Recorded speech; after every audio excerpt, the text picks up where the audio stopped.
Listen to your zodiac signs daily predictions for today, Saturday, March 22, 2025. Wá gbọ́ ṣíṣe àti máṣe tòní gẹ́gẹ́ bí irúfẹ́ ìràwọ̀ tí ò ń lò.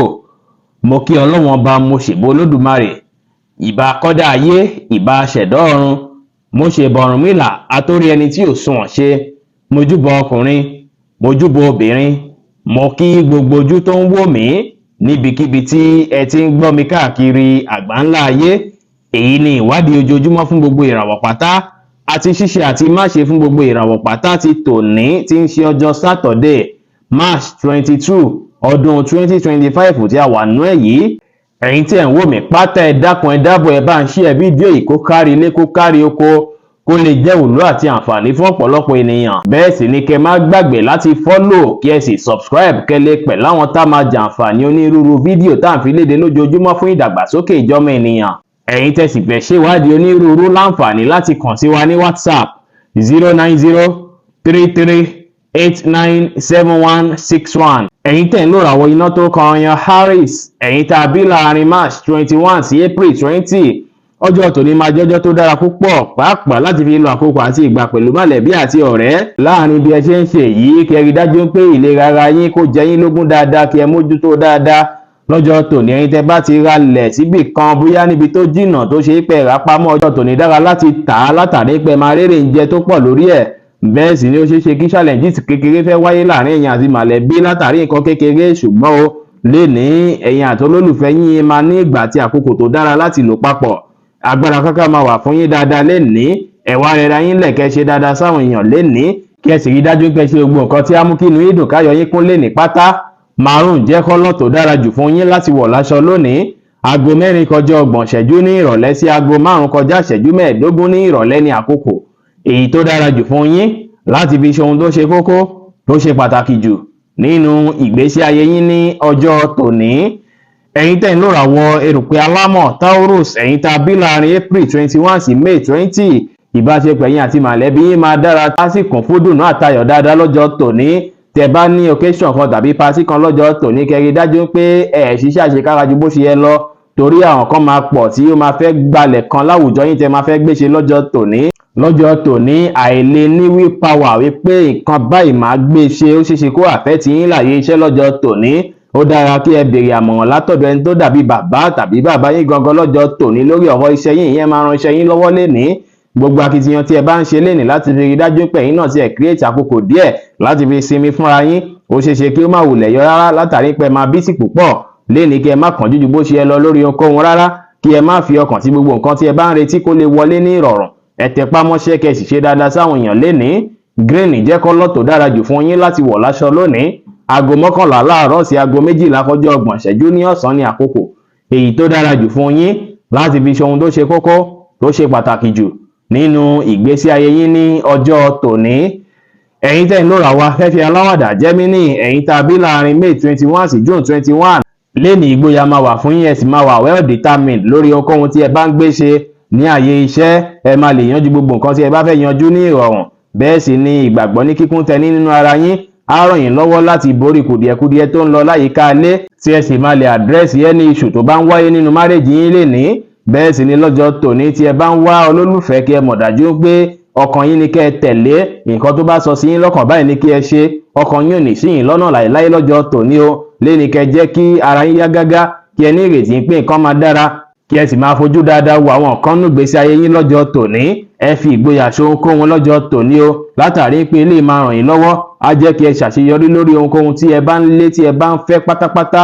Lọ́jọ́ tòní sì rèé, ẹ̀yin tí ẹ ti náwó nínú àpà ṣáájú sẹ́yìn, ó ṣeé ṣe kí ẹ fẹ́ mọ bá lówó lọ́jọ́ tòní látàrí pé kankan lè jẹyọ tẹ́ máa fẹ́ lówó lé lórí. Lọ́jọ́ tòní ara yín máa yá gágá, bẹ́ẹ̀ sì lẹ máa fẹ́ wá láti ní ìmọ̀ tí yẹn sì máa ràn yín lọ́wọ́ láti ṣalábàápàdé àwọn ènìyàn tuntun. Lénìí kí ẹ bá àwọn èèyàn sọ̀rọ̀ pẹ̀lú ìfẹ́, kí ẹ bá wọn ṣe pẹ̀lú àwàdà àti ẹ̀rín, kí ẹ sì fi ìgboyà ṣe ohunkóhun lénìí. Aago 5 ní ìrọ̀lẹ́ sí aago 7 ní àṣálẹ́ ní àkókò èyí tó dára jù fún yín láti fi ṣe ohun tó ṣe kókó tó ṣe pàtàkì jù nínú ìgbésí ayé yín lónìí, tí kọ́lọ̀ rẹ́ẹ̀dì sì jẹ́ kọ́lọ̀ èyí tó dára jù fún yín láti wọ̀ láṣọ ní ọjọ́ tòní. Ẹ̀yin tẹ́ ń lò ràwọ̀ omi agbára Cancer, ẹ̀yin tá a bí láàrin June 22 sí July 22, léni ó ṣeéṣe kí ẹ wà depressed bákan látàrí àwọn kankan tó ń ṣẹlẹ̀ nígbésí ayé yín tàbí àwọn kankan tí ẹ̀ ń lé tẹ́ ń wò pé bóyá kò tí ì tó yín lọ́wọ́ lọ́jọ́ tòní. Ẹ má nígbàgbọ́ pé àwọn nǹkan tẹ́ ẹ̀ ń fẹ́ yìí ò lè tó yín lọ́wọ́, kí ẹ rí dájú pé ẹ túbọ̀ focus lórí bí nǹkan náà ṣe fẹ́ tó yín lọ́wọ́ ni.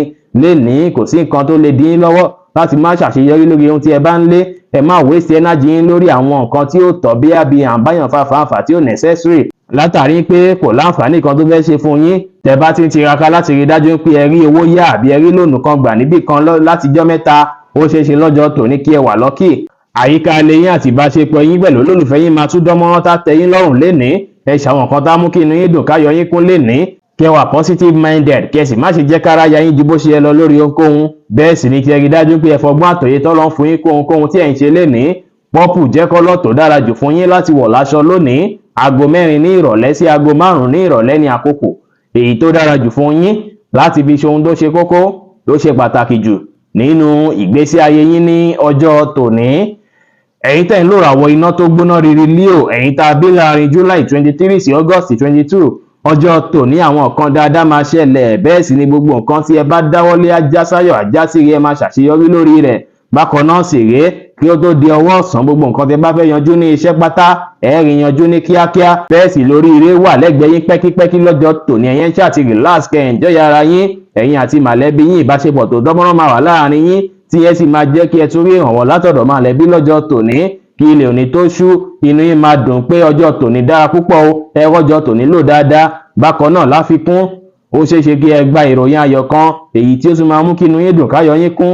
Ó lè jẹ́ mẹ́sẹ̀jì kan lèèyàn kan máa fi ránṣẹ́ tá mú kí inú yín dùn. Bẹ́ẹ̀ sì ni akitiyan yín, bẹ́ẹ̀ sì ni gbèsè kan tẹ́ bá gbé ó ṣeéṣe kó ràn yàn kan lọ́wọ́ lọ́jọ́ tòní láti má lè wà nípò ọkàn láti mú kọ́kàn ẹni náà balẹ̀. Tẹ́ bá rìn ìrìnàjò tó jọ mọ́ ọ̀rọ̀ iṣẹ́ lọ́jọ́ tòní, ìrìnàjò náà àbí ire fún yín lọ́nà gbọ́ọ̀rọ̀. Kí ẹ ṣe dáadáa sáwọn èèyàn lénìí kí ẹ wá pa àṣírí mọ́ lórí ọ̀pọ̀ nǹkan tí ẹ bá ń gbà lérò fún dáadáa kó lè já sáyọ̀ kó já síre. Yẹ́lò jẹ́ kọ́lọ̀ tó dára jù fún yín láti wọ̀ láṣọ lónìí. Aago 2 ní ọ̀sán sí aago 4 ní ọ̀sán ní àkókò èyí tó dára jù fún yín láti fi ṣe ohun tó ṣe kókó tó ṣe pàtàkì jù nínú ìgbésí ayé yín ní ọjọ́ tòní. Ẹ̀yin tẹ́ ń lò ràwọ̀ erùpẹ̀ funfun Virgo, ẹ̀yin tá a bí láàrin August 23 sí September 23, ẹ jáde lọ, ẹ bá àwọn èèyàn ṣe, ẹ bá àwọn èèyàn tuntun ṣe lọ́jọ́ tòní. Kí ẹ wá mọ́kàn balẹ̀ kí ẹ sì compose ara yín látàrí pé ó ṣeéṣe kí ẹ face àwọn challenges kékeré lọ́jọ́ tòní. Tí ẹ bá wá ń bínú àbíjù kò dára rárá, ó lè fa wàhálà díẹ̀ fún yín. Tẹ́ bá bínú àbíjù lọ́jọ́ tòní ó kẹ́ kíyèsára kẹ́ mú sùúrù lò.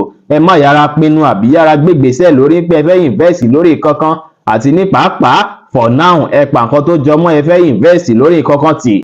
Kí ẹ wá gbìyànjú láti lo àkókò àti ìgbà tó dára pẹ̀lú mọ̀lẹ́bí àti ọ̀rẹ́ yín lọ́jọ́ tòní. Bẹ́ẹ̀ sì ni nínú mọ̀lẹ́bí ẹ máa fẹ́ gbégbèsè tó ṣe pé ìgbésẹ̀ àlàáfíà láàrin mọ̀lẹ́bí lọ́jọ́ tòní. Ọjọ́ tòní máa jọ́jọ́ tó máa gbalẹ̀ pẹ̀lú ìfẹ́, ṣùgbọ́n ó ṣeéṣe kí àwọn nǹkan tó dàbí iṣu kékeré tó ti wáyé tipẹ́tipẹ́ kó tún fẹ́ fa iṣu láàrin ẹ̀yin àti olólùfẹ́ yín láṣàlẹ̀ òní. Kẹ́ kíyèsára, ẹ má péjú níbi ìpéjọpọ̀ kí ìpéjọpọ̀ tí ẹ bá ń lọ tàbí tí ẹ bá wà. Ní pàtàkì jùlọ tẹ́ bá wà comfortable níbẹ̀, ẹ má jẹ ẹ má fa fàǹfà lénìí. Ẹ mọ́kàn balẹ̀ kí ẹ gbà láàfíà láàyè kí ẹ sì báwọn èèyàn sọ̀rọ̀ pẹ̀lú ìfẹ́. Blue jẹ́ kọ́lọ̀ tó dára jù fún yín láti wọ̀ láṣọ lónìí. Aago 3 ní ọ̀sán sí aago 4 ní ọ̀sán ní àkókò èyí tó dára jù fún yín láti fi ṣe ohun tó ṣe kókó tó ṣe pàtàkì jù nínú ìgbésí ayé yín ní ọjọ́ tòní. Ẹ̀yin tẹ́ ń lò ràwọ̀ afẹ́fẹ́ márìmí fún Libra, ẹ̀yin tá a bí láàrin September 24 sí October 23, lọ́jọ́ tòní stress máa pọ̀ púpọ̀ jù fún yín o látàrí àwọn kankan bí ìpípadà kan láyìíká yín. Lọ́jọ́ tòní ẹ ní láti wà motivated láti rí dájú pé ẹ kojú rẹ̀. Ó máa dàbí ìgbà pé gbogbo nǹkan wà out of control lọ́jọ́ tòní. Àwọn ìyípadà kan tẹ́ ò ti ẹ̀rọ kàn tẹ́lẹ̀ gan lè wáyé láàyè iṣẹ́ yín lọ́jọ́ tòní, ṣùgbọ́n o ti rí dájú pé tí stress bá pọ̀ láàyè iṣẹ́ kẹ́ má gbé kanra yẹn wálé kó má bàa disturb àlàáfíà ti ilé lọ́jọ́ tòní. Ìgboyà yín ó máa ràn yín lọ́wọ́ lọ́jọ́ tòní o, tí á jẹ́ kí ẹ ní ìdàgbàsókè lórí àwọn kan tí ẹ ń ṣe. Bẹ́ẹ̀ sì ni ènìyàn kan tí ó ní kankan tí ó tayọ tó fẹ́ gbé ṣe ó ṣeéṣe kí ó fẹ́ ṣàlàyé fún yín tẹ̀sí máa fẹ́ ní interest nínú ẹ̀ lọ́jọ́ tòní. Ṣùgbọ́n ṣáájú kí ẹ tó tẹ̀lé pé lágbájá èmi náà fẹ́ bẹ́ẹ̀ ṣe gíní, èmi náà fẹ́ invest pẹ̀lú ẹ wò fínífíní dáadáa kí ẹ béèrè sí ṣáájú kí ẹ tó ṣe bẹ́ẹ̀. Ẹ má kánjú ju bó ṣe yẹ lọ lórí ohunkóhun. Ẹ wà smart kí ẹ focus lórí ohun tí ẹ ń ṣe kí ẹ sì tẹpá mọ́ṣẹ́ lénìí.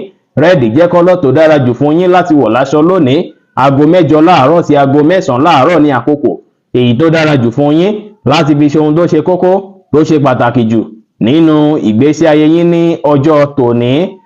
ẹ̀yin tẹ́ ń lò ràwọ̀ omi tútù Scorpio, ẹ̀yin tá a bí láàrin October 24 sí November 22, ó ṣeé ṣe kó máa ṣe yín bí ìgbà pé kí ẹ jáde lọ, kí ẹ lọ láti lọ gbafẹ́, láti lọ tún wo ìta. Ó sì ṣeé ṣe kí ọ̀pọ̀lọpọ̀ yín lórí process bí ẹ ṣe ń fẹ́ jáde kẹ́ ṣalábàápàdé ọ̀rẹ́ yín àtijọ́ kan èní kẹ́ wá kíyèsára, ẹ má mu ọtí rárá látàrí pé ó ṣeé ṣe kí ó affect oorun yín, kẹ́ má lè sùn, kára yín má lélẹ̀. Lénìí kẹ́ kíyèsára, pàápàá tí ẹ bá fẹ́ gbégbèsè kan àbí tí ẹ fẹ́ grab opportunity kan, kí ẹ wòye sí pé méjì ṣáájú kẹ́ tó gbégbèsè tàbí kẹ́ ṣèwádìí lé lórí dára. Ọjọ́ tòní dára púpọ̀ láti fi ṣàwọn nǹkan, láti fi ṣìkẹ́ ara yín, láti fi ṣàwọn nǹkan tá mú kí inú yín dùn, káyọ̀ yín kún. Lénìí ó ṣeé ṣe kí táìmù dàbí ìgbà pé ó slow, kó dàbí ìgbà pé ní tiẹ̀ ti slow jù jàre. Ìyẹn á sì fún yín ní àǹfààní láti fi sinmi, láti fi recharge ara yín. Ẹ ṣe dáadáa sáwọn èèyàn kí ẹ pàṣírí mọ́ lórí àwọn personal plan yín. Gbogbo kọ́lọ̀ pátá lẹ lè wọ̀, ṣùgbọ́n ẹ gbọ́dọ̀ wọ kọ́lọ̀ green rárá lénìí, látàrí pé kọ́lọ̀ green jẹ́ kọ́lọ̀ tí kò dára rárá fún yín láti wọ̀ láṣọ lónìí.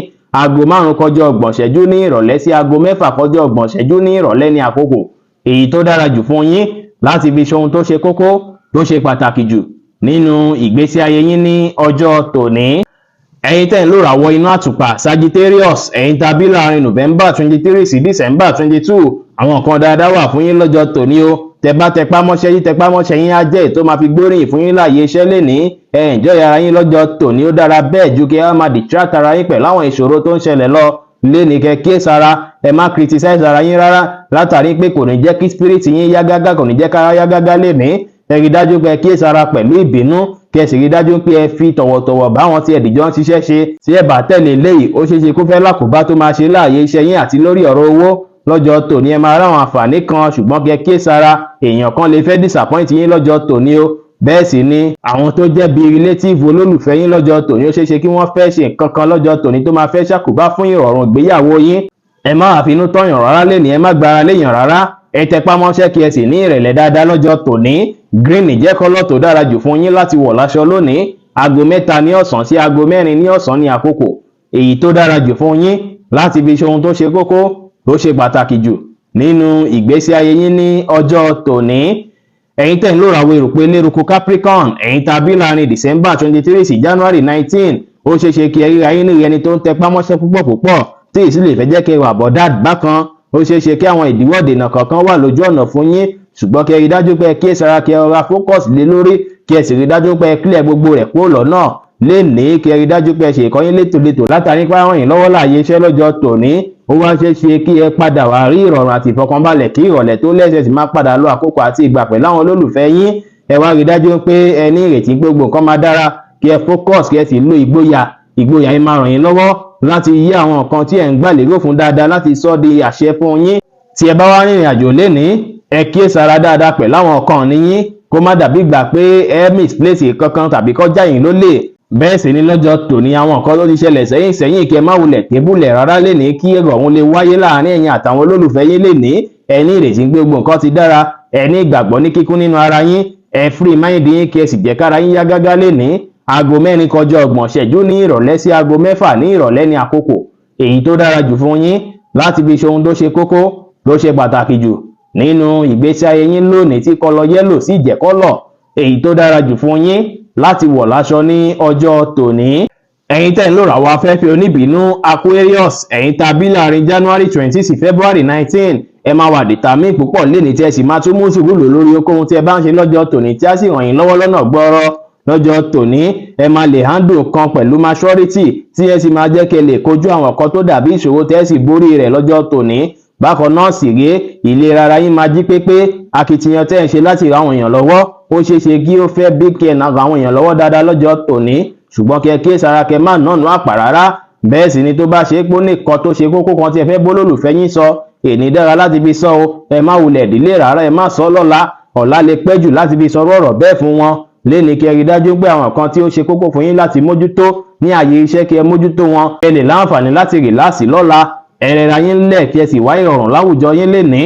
Orange jẹ́ kọ́lọ̀ tó dára jù fún yín láti wọ̀ láṣọ lónìí. Aago 5 ní ìrọ̀lẹ́ sí aago 7 ní àṣálẹ́ ní àkókò èyí tó dára jù fún yín láti fi ṣe ohun tó ṣe kókó, tó ṣe pàtàkì jù nínú ìgbésí ayé yín ní ọjọ́ tòní. ẹ̀yin tẹ́ ń lò ràwọ̀ omi tí kì í ru Pisces, ẹ̀yin tá a bí láàrin February 20 sí March 20 lénìí ẹ máa ní ẹ̀mí ìṣe, ẹ máa wà ambitious, bẹ́ẹ̀ sì lẹ máa wà determined lọ́jọ́ tòní. ọjọ́ tòní dára púpọ̀ láti fi kojú àwọn kan tó dàbí kùdìẹ̀kudiẹ nínú ìgbésí ayé yín, láti fi mú kúrò tí ẹ sì máa fẹ́ gbájúmọ́ àwọn kan dáadáa. bẹ́ẹ̀ sì ni ó dára tí ẹ bá gbìyànjú láti rí dájú pé ṣàwọn kan tí á mú kọ́kàn yín balẹ̀ pẹ̀sẹ̀. ó dára kí ẹ ṣe bẹ́ẹ̀. bẹ́ẹ̀ sì ni ó ṣeéṣe kí ẹ rírí owó gbámú, ṣùgbọ́n o tí ẹ bá ń kanra láàyè iṣẹ́ lọ́jọ́ tòní ó ṣeéṣe kó prevent yín láti má lè ríre gbogbo dáadáa. léni kẹ́ kíyèsára, ẹ má wulẹ̀ ṣàlàyé àwọn nǹkan tó dàbí personal information yín, ẹ má ṣàlàyé fẹ́nikẹ́ni. léni ó ṣeéṣe kí ẹ máa hùwà lọ́nà tí ó tọ́ tí ẹ sì lè fẹ́ ṣàkóbá fún olólùfẹ́ yín díẹ̀ lọ́jọ́ tòní. ṣùgbọ́n ẹ rí dájú pé ẹ fi sùúrù àti understanding kẹ́ fi bólólùfẹ́ yín lò léni. ẹ wá tẹpá mọ́ṣẹ́ kẹ́ ṣe dáadáa sáwọn èèyàn, ẹ rẹra yín lẹ̀ wà determine, bẹ́ẹ̀ sì lẹ́tún lómìnira láti káàkiri lọ́bikíbi láti lọ wá oore, kò sí wàhálà. ẹ bá àwọn èèyàn ṣe pẹ̀lú àwàdà àti ẹ̀rín, kí ẹ sì fi ọ̀wọ̀ fẹ́ni tọ́wọ̀ tọ́ sí lọ́jọ́ tòní pẹ̀lú. sea green jẹ́ kọ́lọ̀ tó dára jù fún yín láti wọ̀ láṣọ lónìí. aago 2 kọjá ìṣẹ́jú 15 ní ọ̀sán sí aago 4 ní ọ̀sán ní àkókò èyí tó dára jù fún yín láti fi ṣe ohun tó ṣe kókó tó ṣe pàtàkì jù nínú ìgbésí ayé yín ní ọjọ́ tòní. bí ó ṣe jẹ́ nìyẹn fún gbogbo irúfẹ́ ìràwọ̀ 12 tó wà pátá. ẹ̀yin tẹ́ ń wò mí pátá, ẹ má gbàgbé pé Ọlọ́run Ọba Olódùmarè nìkan lọ́ba tó ní ìmọ̀ jùlọ. fẹ́yìn tẹ́ fẹ́ ṣèwádìí onírúurú, ẹ láǹfààní láti kàn sí wa ní WhatsApp 09033897161. ire gbogbo á jẹ́ tiwa lónìí, lọ́sẹ̀ yìí, lóṣù yìí àti ní gbogbo ọjọ́ ayé wa láṣẹ Ìdùmarè. Ire o.